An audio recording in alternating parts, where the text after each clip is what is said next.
Muy feliz de estar de nuevo con vosotros en este segundo tema de nuestra escuela sabática Viva, el mensaje de los tres ángeles, y en un tema también hoy fascinante, un momento del destino, un momento importantísimo del destino.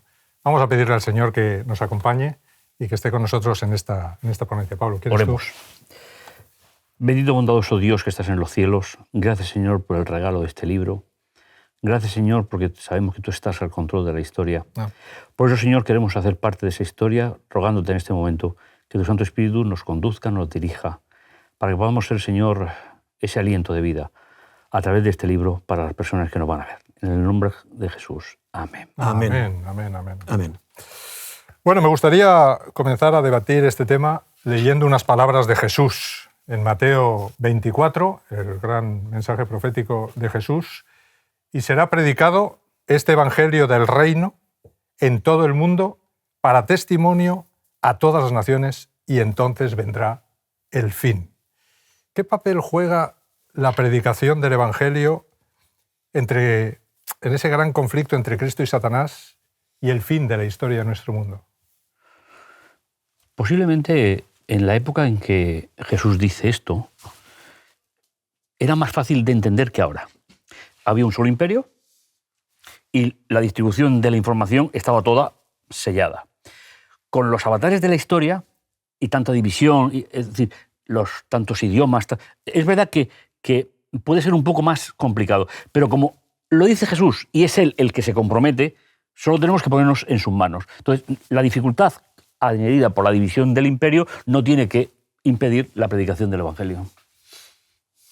Sí, yo creo que hay circunstancias que en cierto sentido son paralelas y en otro sentido pues hay diferencias, ¿no? Pero hay una cosa que es muy importante. En aquel periodo el imperio estaba muy intercomunicado, ¿de acuerdo? Sí que es verdad que hoy el sistema de fronteras es más hermético que entonces. Aunque las fronteras se tiendan a abrir, la Comunidad Europea, cosas semejantes, es igual. Estamos digamos, parapetándonos los unos frente a los otros. Pero también es verdad que no contaban en aquel tiempo con los medios y recursos que contamos hoy. Porque entonces 12 hombres, o si queremos 120, motivados por el Espíritu Santo, luego 3.000 y unos miles más, evidentemente, que aceptaron el Evangelio, a partir de ahí es que en menos de un siglo, poco más de medio siglo, llegaban con el Evangelio a cada rincón de la tierra. Desde Jerusalén hasta Ilírico, todo lo llegado del Evangelio de Cristo, dijo Pablo, ¿no? Entonces, eso hoy tiene que ser más fácil, porque la Iglesia está repartida en todo el mundo, ¿de acuerdo? Porque tenemos recursos como nunca antes se han tenido y porque tenemos una promesa que creemos, va a ser no igual que la del primer siglo, la lluvia temprana, sino que la va a superar, la lluvia tardía. Entonces, es evidente que esto se va a producir. Se va a producir sí o sí.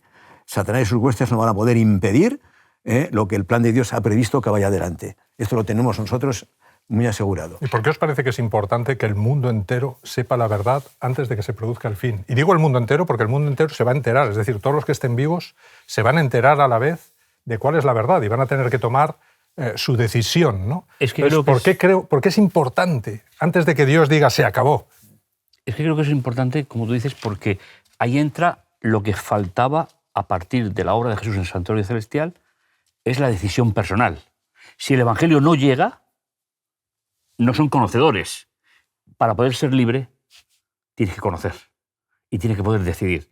Yo creo que ahí está un poquito el planteamiento. Dios quiere que todos tengan oportunidad de escoger. Claro. ¿No? Sería la idea. Dios quiere que todos puedan escoger libremente. Ahí entraría de nuevo en juego el libre albedrío. Sí. El plan de la redención, quizá todos no lo conocen, pero de repente lo conocerán. Y automáticamente todo el mundo tendrá que tomar la decisión entre la verdad y el error, ¿no? Así es que me llama mucho la atención las palabras de Jesús en este texto, porque él equipara la predicación del Evangelio a un testimonio a todas las naciones. ¿Qué importancia tiene esta palabra? O sea, predicación del Evangelio con testimonio. Lo que ahí se está diciendo es que no sería una presentación del Evangelio teórica, una serie de verdades, ¿verdad? Como damos los estudios bíblicos, como una serie de verdades, sino lo que Dios está diciendo, va a haber una conducta. Tenemos que hablar de conducta. Exacto. ¿De acuerdo? Tenemos que hablar de lo que el Evangelio ha hecho en cada uno. Alguien ha dicho que el Evangelio que es muy relevante, no el más importante, pero que es muy relevante, es el quinto Evangelio. Entonces hablamos de los 4, Mateo, Marcos, Lucas y Juan. No todo el mundo va a tener la oportunidad de leer los 4 Evangelios.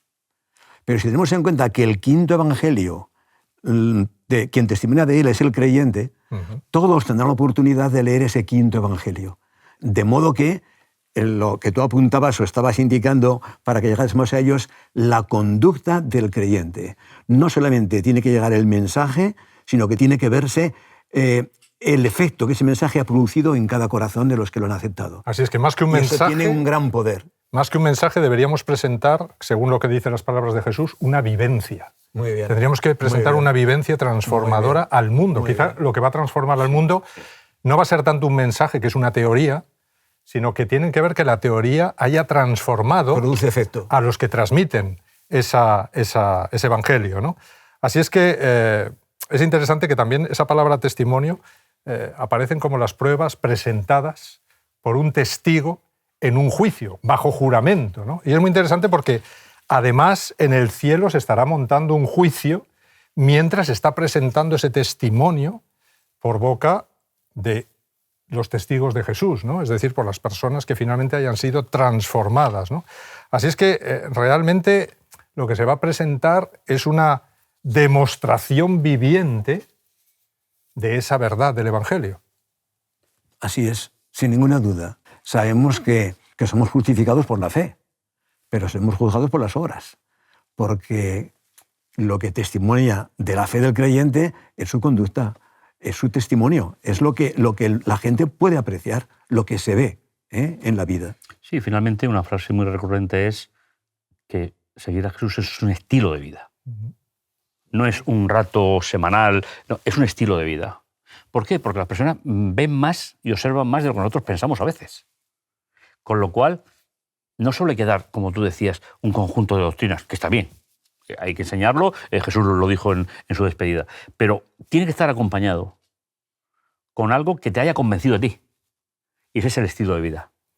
Yo siempre digo que hoy en día quizá las personas están muy hartas de mucha información, ¿no? Están hartas de ser bombardeados por todos los medios y hay una especie de emborrachamiento de información que finalmente impide que esa información llegue. Así es que las personas están hartas quizá de publicidad, de teorías, de cosas que dicen que funcionan y no funcionan. Así es que de alguna manera lo que los creyentes tendrán que presentar es cómo eso ha funcionado, cómo el Evangelio ha funcionado en sus vidas, los ha transformado.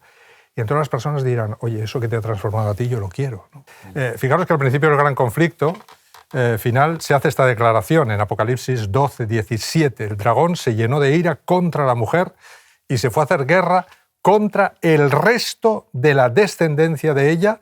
Y ahora define quién es ese resto, los que guardan los mandamientos de Dios y tienen el testimonio de Jesucristo. Y aquí sí, cambiamos testimonio por la palabrita, la vivencia. Es lo mismo. Que sería lo mismo, los que tienen la vivencia, es decir, los que han sido transformados por Jesucristo, ¿no?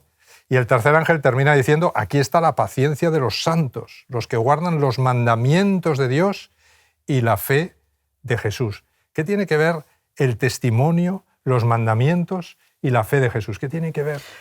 Yo, si me permitís, me gustaría entrar un poquito a una definición de una palabra. El concepto de remanente, tanto en la primera gran parte de la Biblia como en el segundo, es simplemente el que permanece, el que no sale corriendo. Esa sería la definición del concepto de remanente. Con lo cual es muy sistemático. Es decir, a ver, si yo salgo corriendo, mi vida no ha sido transformada. No voy a dar un testimonio. Pero si permanezco, significa que con ese permanecer estoy dando testimonio. El que permanece junto a Jesús. El que queda de aquellos primeros que le siguieron. Justamente. Yo leí una vez, como a modo de ilustración de esta idea, la situación de un comercio de tejidos que tienen allí pues cantidad de telas preparadas para la venta, ¿no? Y luego quedan retales, que son retales que la gente puede comprar ocasionalmente porque a lo mejor no tienen las medidas para hacer una prenda determinada. Y entonces eso que queda, ese retal, ese resto, es algo más pequeño, pero tiene las mismas características de las primeras partes de la pieza. Entonces ese remanente debe ser exactamente igual, debe tener la fe que tuvo aquella iglesia que primeramente aceptó a Jesús. El mundo judío y el propio Jesús, ¿cómo sintetizó qué es guardar los mandamientos de Dios? Porque nosotros decimos, nosotros guardamos todos los mandamientos de Dios, guardamos el sábado, guardamos los 10, pero realmente, ¿qué es guardar? ¿Qué es vivir los mandamientos de Dios? ¿Hay algún texto en la Biblia que defina qué es vivir los mandamientos de Dios? Creo que estás pensando en Mateo 22, cuando uno de los doctores de la ley le preguntó a Jesús, y Jesús le dijo, amarás al Señor tu Dios con todo tu corazón y con toda tu alma y con toda tu mente. Ese es el primero y grande mandamiento. Y el segundo es semejante, amarás a tu prójimo como a ti mismo. De estos dos mandamientos depende toda la ley y los profetas. Evidentemente, la Biblia se encarga de decirnos, de mostrarnos, mediante revelación directa, en palabras, mediante hechos, que Dios es amor. Juan llegará a expresarlo literalmente. Dios es amor. Pero la ley de Dios es la expresión del carácter de Dios. Es la expresión del amor de Dios, pero de una manera codificada, en 10 principios, en 10 mandamientos. Y claro, esa vida de amor, primero a Dios y luego al prójimo, evidentemente es la manera de entender el significado de los 10 mandamientos. No es otra cosa. No es una orden legalista, ¿de acuerdo? No es un hacer o no hacer, sino sencillamente un vivir en armonía con el carácter de Dios. Esto es. Pero en la historia se ha visto que es muy fácil caer en el legalismo. Sí, sí. Se ha visto que es muy fácil. El ser humano tiende más a un conjunto de normas y a guardar artificialmente ese conjunto de normas que a vivirlas, ¿no? Finalmente, yo creo que lo que Jesús nos está diciendo aquí es que el pueblo remanente final será un pueblo que ame a Dios por encima de todas las cosas en este mundo y a su prójimo como a él mismo. Y creo que hasta que el pueblo de Dios, el remanente de Dios, no manifieste este amor profundo hacia Dios y hacia el prójimo, no volveremos a vivir lo que vivió la Iglesia remanente. La Iglesia remanente creo que vivía ese amor espectacular a Dios por encima de todo, lo perdían todo, perdían la vida, daban sus posesiones, sus casas, no había pobres, dice, porque lo compartían todo. Creo que hasta que el pueblo remanente de Dios en este tiempo final no vuelva a vivir ese amor, no creo que logremos alcanzar al mundo con el Evangelio. Sí, porque guardar los mandamientos de Dios tiene que ser el resultado de una relación personal. Por ejemplo, en Mateo 5:17 dice que Jesús vino a llenar de contenido la ley. ¿Por qué? Porque había sido vaciada por la tradición. Y eso se va a volver a repetir en la historia del cristianismo. No penséis que he venido a tirar, sino he venido a llenar de contenido. Eso es lo que nosotros tenemos que vivir y compartir. Ha llenado nuestra vida, somos el remanente, pero no por nosotros, sino por la presencia de Dios está entre nosotros. Con lo cual, pues tenemos que darnos cuenta que el amor es el amor inteligente. Es el mismo, José Antonio, tú lo decías, porque de tal manera amó Dios al mundo. ¿Qué había en el mundo que permitiera esa obra de misericordia? Nada. Pero es un principio. Vino porque es un principio. Es el amor inteligente. Con lo cual, se nos está instando a que hagamos eso, que seamos inteligentes. Pablo es muy claro, y Pablo dice que el hombre carnal, el ser natural, no se sujeta a la ley de Dios ni tampoco puede.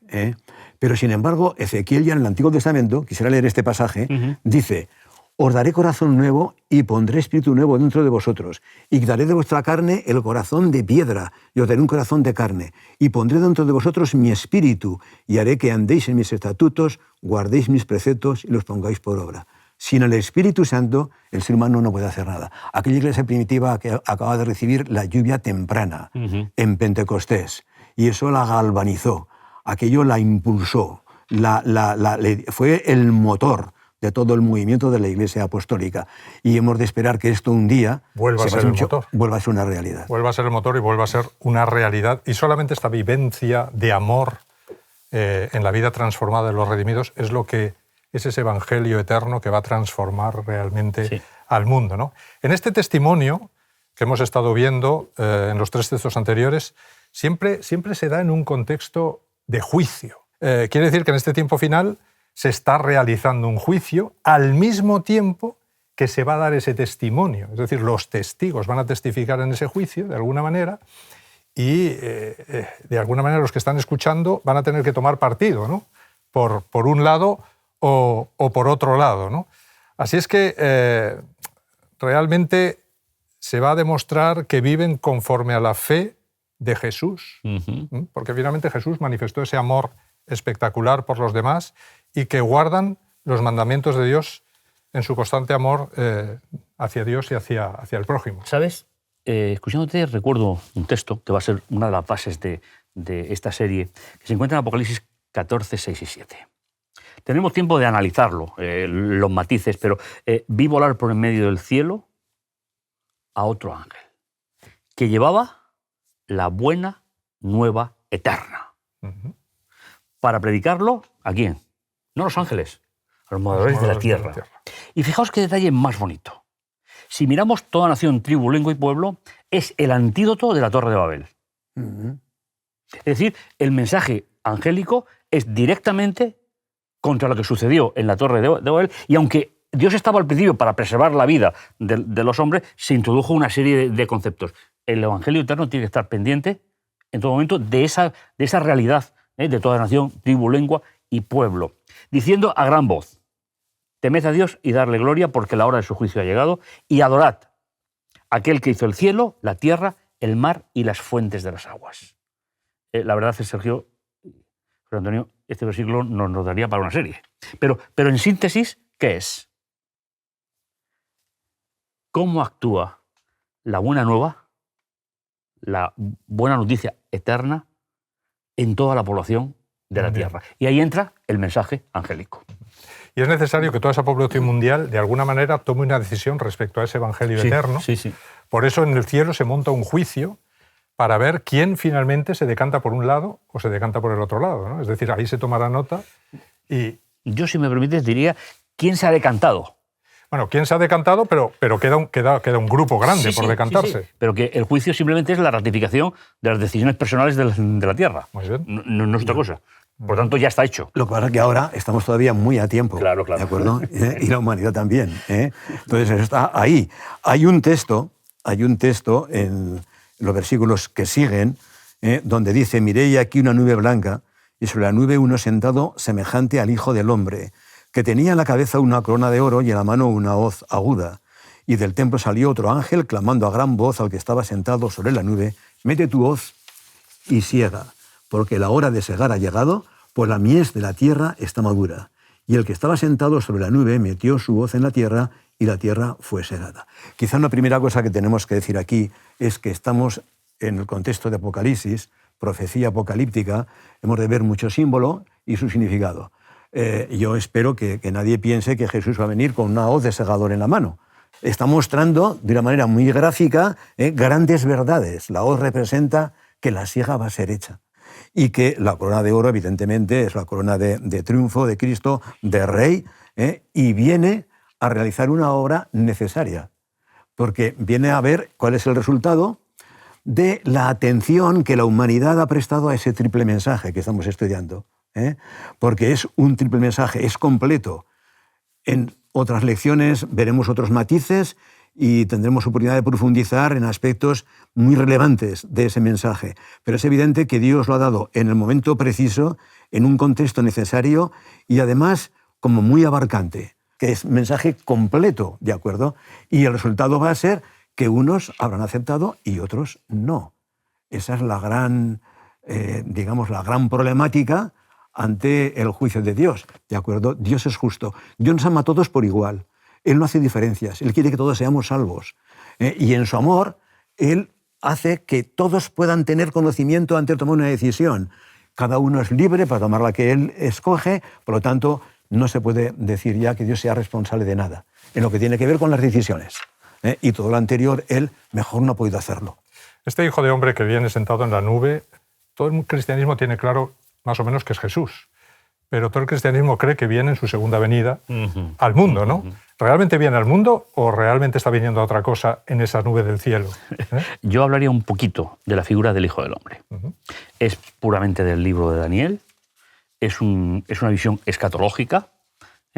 ¿Y cómo hizo Jesús el uso de estos títulos? Hay dos que son fundamentales en los evangelios: Hijo de Dios, Hijo de Hombre. ¿Cuándo emplea Hijo de Hombre? Cuando representa a la humanidad ante Dios.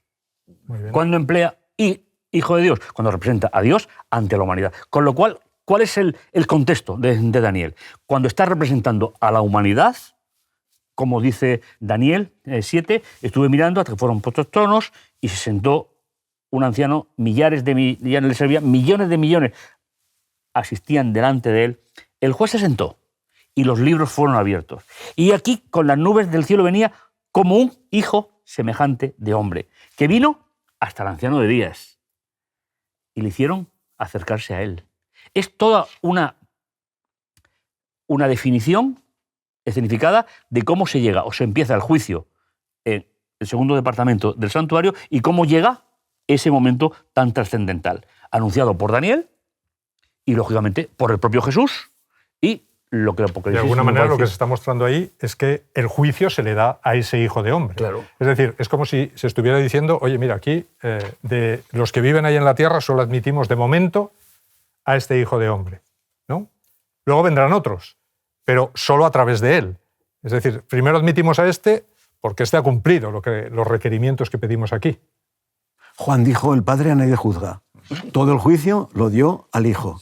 Por lo tanto, por otro lado, en términos legales, ¿quién tendría más derecho a juzgar que aquel que dio su vida para que seamos salvos? Hemos de entender que el juicio en realidad empieza en la cruz. Dios hizo un juicio al pecado en la cruz y a los pecadores, pero en la persona de su Hijo. Por lo tanto, Jesús ha adquirido en la cruz del Calvario todo el derecho de juicio. No hay ninguna duda. Y ahora aquellos que le han confesado, ¿quién con más garantías los puede representar y los puede defender?